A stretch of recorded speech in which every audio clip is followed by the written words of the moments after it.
Hi children, welcome back to our class. In our previous class, we have knew about the reading text, The Dear Departed One. In the text, we come to know about the story of Abel Merriweather. Amelia, the daughter of Abel Merriweather, thinks that Abel Merriweather was dead, and she tells to her husband to inform about this matter to her sister, Elizabeth Jordan, and her husband, Ben Jordan. But before going to the arrival of her sister, Elizabeth, Amelia Slater planned to take out the belongings of Mr. Abel Merriweather secretly. She tells to her husband to bring the bureau down and replace the drawer of chest in that bureau's place. Amelia Slater also brings down a clock from father's room. Meanwhile, Elizabeth Jordan and her husband came to the home. Now let's see what happened in the B reading Dear Departed in the following story. Unit 2, The Dear Departed 2. The old man Abel Merriweather coming downstairs. While coming downstairs, Abel Merriweather said to her granddaughter Victoria, "What's the matter, little Vicky?" And when he was asking such thing, he sees Ben and Mrs. Jordan. "Hello! What brings you here? How is yourself, Ben?" the old man asked. Mrs. Slater replied, "Father, is that you?" She pokes him with her hand to see if he is solid. Why? Because they were thinking that he is ghost. Abel said, "Of course, it's me. Don't do that, Amelia. What the devil do you mean by doing this tomfoolery?" Mrs. Jordan said, "You took us by surprise, father. Are you keeping quite well?" Listening this, Abel was trying to catch the words what they said. "Eh? What?" Mrs. Jordan asked. "Are you quite well, father?" Abel said, "Hey, I am all right. I am right enough, but for a bit of a headache." Looking at Amelia, he said, "Amelia, what the dickens did I do with my new slippers? Where are my new slippers? I cannot find them in my room." Mrs. Slater, in a confusion, asked, "Aren't they by the hearth, father?" Abel said, "I don't see them." And he is observing that Henry is trying to remove his slippers. "Why have you got them on, Henry? Those are my slippers, no? Why did you bring them and why did you wear them?" he asked. Mrs. Slater promptly said, "I told him to put them on to stretch them. They were that new and hard now, Henry." Mrs. Slater snatches the slippers from Henry and gives them to Abel, who puts them on and sits in the armchair. Mrs. Jordan said to Ben, "Well, I don't call that delicate, stepping into a dead man's shoe in such a haste." Meanwhile, Victoria runs across to Abel and sits on the floor at his feet. "Oh, Grandpa, I am so glad you are not dead." Mrs. Slater, in a vindictive whisper, "Hold your tongue, Victoria." Abel said, "Hey, what's that? Who is gone dead?" Mrs. Slater said loudly, "Victoria says she is sorry about your head, father, not dead." Abel said, Thank you, Vicky, but I am feeling better now." And Abel also said, "Why, Ben, you are in mourning, and Lizzie too. You all are in mourning dresses, black dresses, and Amelia and Henry and little Vicky. Who is gone dead? It's someone in the family. Who is dead?" Mrs. Slater said, "No one, father, a relation of Ben's." Abel asked, "And what relation of Ben's?" Mrs. Slater said, "His brother, Ben's brother." Ben said to Mrs. Slater, "Damn it, I never had one brother, and you said I have a brother." Ben was hesitating. At last he said, he crosses in front of the table. Mrs. Slater was sitting on the right side of the table, prompting Frederick. Mrs. Jordan, left side of the table, prompting the name Albert. Ben said, Fred help Isaac. Isaac? And where did your brother Isaac die? Ben said, in Australia. Abel rising from the chair, he said, well, I suppose you have only been waiting for me to begin tea. I am feeling hungry. Let's have tea and snacks. Mrs. Slater was taking up the kettle. I will make tea. Please be seated, father, she said. Abel said, come along now, sit you down all and let's be jolly. Abel sits at the head of the table facing spectators. Who are the spectators? Both daughters and both son-in-laws and his granddaughter. They all are sitting around the dining table. While sitting there, suddenly Abel was recollecting something. Hey, Amelia and Henry, what the devil did you mean by shifting my bureau out of my bedroom? Henry and Mrs. Slater are speechless when he asked that. Do you hear me? Henry, Amelia, why did you bring my bureau down here to your room from my room? Mrs. Jordan interrupted and asked, what bureau was that, father? Abel said, why, my bureau, the one I bought, that's my bureau. Mrs. Jordan pointing to the bureau and asked again, was it the one, father? Abel said, yeah, that's it. What's it doing here, eh? And in the right time, the clock on the mantelpiece strikes 6. Everyone looks at it. Abel Merriweather got furious and he said, drat me if that is not my clock too. What the devil is being going on in this house? What's happening in this house? All my things are here in your room. What are all they doing here? Who shifted them to here? Ben said, well, I will be hanged.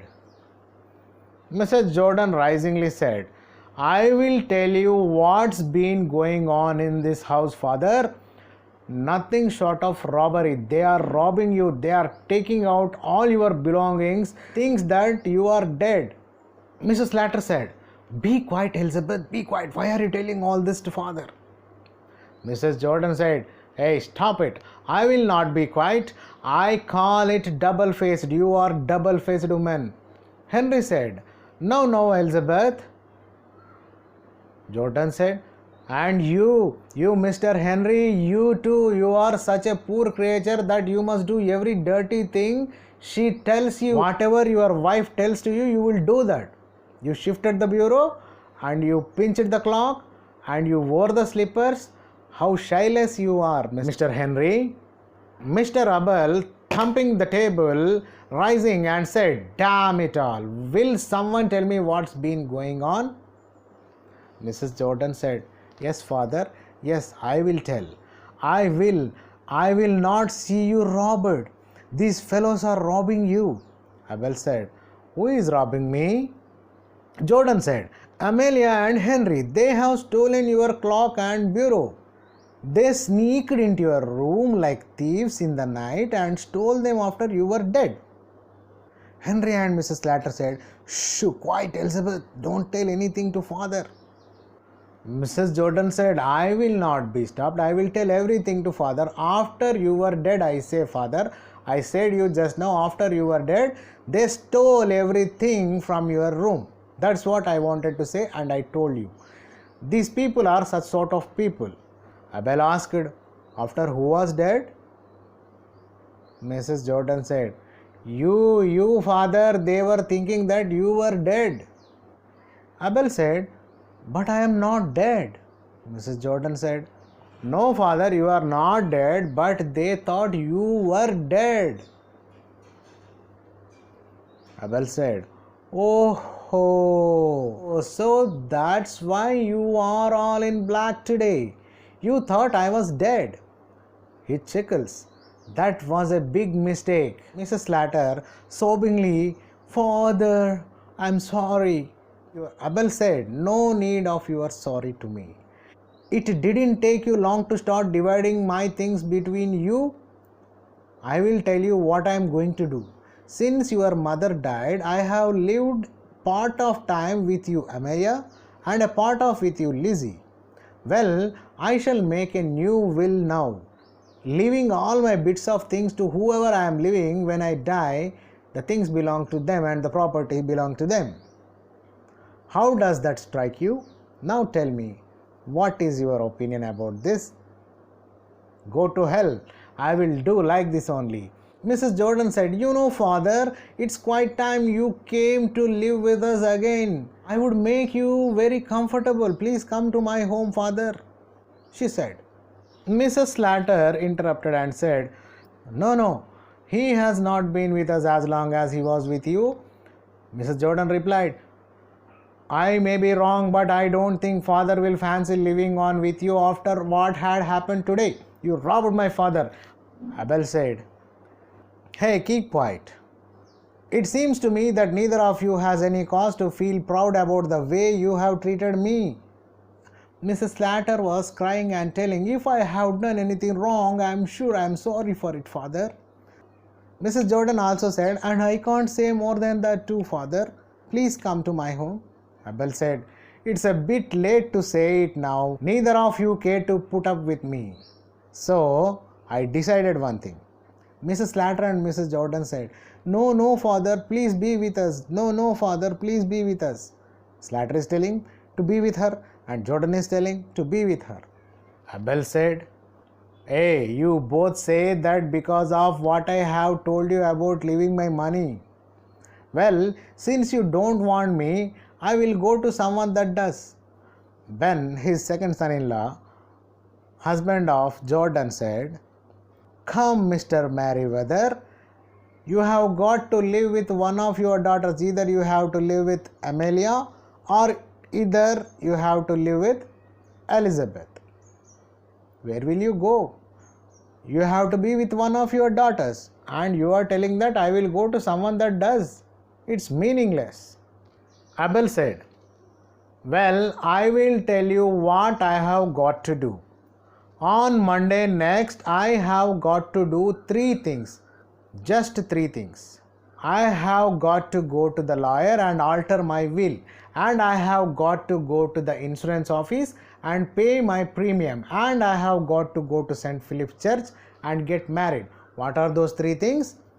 Got to go to lawyer and alter his will. Got to go to insurance office and pay his premium. Got to go to St. Philip's Church and get married.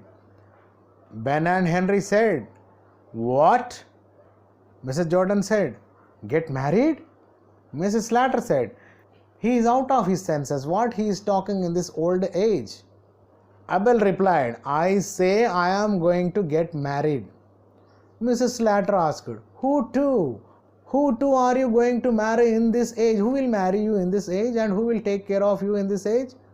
Abel replied calmly and sternly, "I am going to marry to Mrs. John Sharrock, who keeps the Ringo bells. We have had it fixed up a good while now, but I was keeping it for a pleasant surprise for you." He rises from there. "I felt I was a bit of a burden to you, so I found someone who would think it a pleasure to look after me. We shall be very glad to see you at the ceremony." He gets to the door. "Till Monday then, 12 o'clock at St. Philip's Church. And Amelia, it's a good thing you brought that bureau downstairs. It will be handier to carry it across the Ringo bells on Monday." Saying this, he goes out. The curtain falls. I think you got it understood that how these daughters are behaving. Think once how the old people think when they are not being looked after by their daughters and sons. Even here in the story, son-in-laws are also like that. They were always thinking about the property and the belongings of Mr. Merriweather, but never thought about him, and they never cared about him.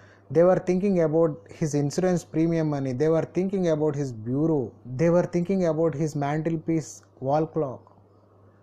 See how people are degrading like this. Even in India also, if somebody dies, the very first question in their house was asked that, is there any insurance that he had done? And all the children gathers there and they try to grab that insurance money and the property that he left behind or she left behind. This is where the contemporary world is going. There are no values to human relations. It should be opposed. It should be stopped. Parents should be taken care. They should be given a lot of love.